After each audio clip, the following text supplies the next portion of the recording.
Just add like putting your hand over his face at some point. Just like, this should be, if the last movie was chaos, this is chaos times 10.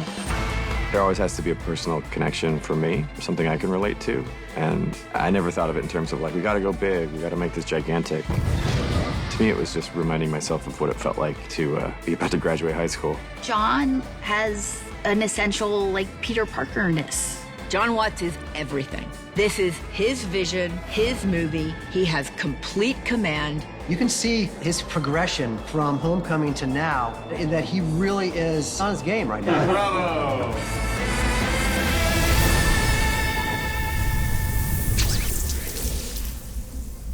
So do you, like, make your own webs inside of your body? I feel like you're teasing me right now. Yeah, he's not teasing you. It's just that, you know, he can't do that, so. I was just trying to not get fired on the first one. It was a private conversation. I don't like joking about this. It was hard for me to talk to you about. But they were high school movies to me. So I thought if you start sophomore year, you could do sophomore year, junior year, senior year, one movie at a time for me. And now it's senior year. Jon Watts just rolled up his sleeves and brought this tone that felt a little bit younger, a little bit more subversive in a comedic way. He brought this quirky sensibility. Jon Watts came in and he said, I want to do it like a John Hughes movie. That was entirely his idea from the very beginning. This is sort of his Breakfast Club. This is kind of his journey into that arena. John has this incredible ability to relate and then show the world that kind of teenage perspective. What was really interesting about it for me is John's sensibility of this almost high school comedy wrapped into this Marvel universe. What I think separates his versions of Spider-Man is that it's not serious. What I love about Jon Watts is the way he's able to undercut the seriousness of the films by layering in that these kids just want to go to college. He loves bringing out the humor. He's encouraging us to improvise and to kind of throw in. When he's got the takes that he wants, he'll always say, okay, one more just for you. Do what you want to do. Now let's have some more fun, or do whatever you want. He always gives you an opportunity to play around. One more like that. That was amazing. I've watched you from deep behind Norman's cowardly eyes, struggling to get everything you want while the world tried to make you choose. Gods don't have to choose. We take. Great. Last one, Goblin's choice. And so he's always letting us improv a few takes on different lines and finding the scene so that we could breathe some humanity and life into those moments. Have you been listening this whole time? Hi, Happy. You have been listening ever since you stepped on my hose. I didn't. Maybe it's broken. Jon is amazing. Just how skilled he is with putting these movies together while not losing connection to character and what's going on and the emotionality of it. He really handles that so deftly. I really enjoyed that, and making things funny, no matter what it is, which is a lot of fun. Ready? All right, what do you think? Not a lot of directors have that confidence to be able to float it all up in the air and juggle it and then put it together. That's a unique quality. So let me do like one that's really like eyes wide. Yeah, just from the top. Okay, let's try that. Jon's really good because he's tough, he's clear, he has vision. He's a real filmmaker, but he's also loose. And the other thing, which is really important, I think, is that he takes the work very seriously, but himself not at all.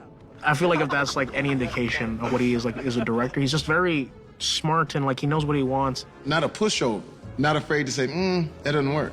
No, nah, I don't do that. I don't do this because he has it in his head. And I think that there's been many times where I've shot something and I'm like, this looks amazing. And Jon's like, yep, it does, but just do it again and take a beat because I'm just going to add a line in there for Tom to say something. He's not afraid of going deep when it's deep. He's not afraid of going crazy and weird and offbeat humor when that's called for. And he's able to like keep a light, fun set while having all the responsibility. It's just so cool. He knows what he can and cannot do and what he should and should not do on these sets, and what's accomplishable and what's not. So he really has grown. Yeah, that's pretty great. I'm happy. Let's do one more for shits and giggles. Let's do it. The reason why I think Jon's so collaborative is he takes the kind of old school Disney approach of, best idea wins. He's always open to anyone, whether it's a person working at craft service or if it's a PA. The first day I walked in to a story room, new to the Spider-Man franchise with MCU, I'm just gonna be a fly on the wall. He turns to me and he says, "What do you want to see in this movie?" And as good as John is at the big stuff and as good as he is at the action, and he's great, he's really an actor's director too. Working with John has been great. He's always just been open to suggestions and just open to conversations. And sometimes they happen the night before, the weeks before, right before we start filming, or, second the day starts. I like to come on set now because even days that I'm not needed here, I come on set to watch because I love learning and sitting behind John, and hopefully one day I'll be able to direct something. So, no better place to learn than right behind our very incredible director who loves to answer my questions.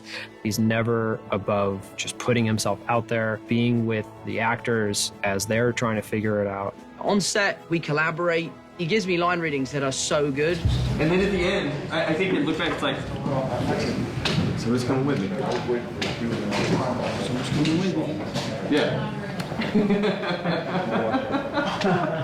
One of the reasons I enjoy working with Jon Watts so much is because there's a tremendous amount of freedom within the parameters of what the day's work is. And I think that's what has made these movies so much fun to make. These Spider-Man films wouldn't work if Jon wasn't that collaborative.